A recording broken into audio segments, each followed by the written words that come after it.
So with some of our live learning events, we've invested in some very famous keynote speakers to come and speak at the company. And in the past, we would have been able to broadcast that via our Allstate TV network. And someone in a remote office could have logged in and watched. And there's even a question and answer session where I could have chatted in my questions. But very often, we run out of time during those sessions, and people who are in our remote locations feel like their voices aren't heard.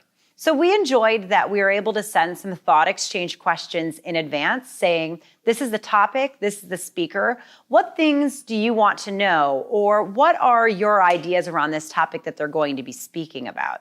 We liked that we were able to get the aggregated ideas and be able to provide that to our speakers. Our speakers were wowed by the fact that we had already provided really in-depth ideas of what our employees wanted to know about, so they can make adjustments to their presentations in advance. But then they were also excited to be able to think of open-ended questions that they could ask during their sessions that we'd be able to get live feedback from. And I think what has really differentiated when we speak to those keynote speakers after the events, what's differentiated our events is the fact that we were putting up the answers to our thought exchange questions on the board for them to immediately react to.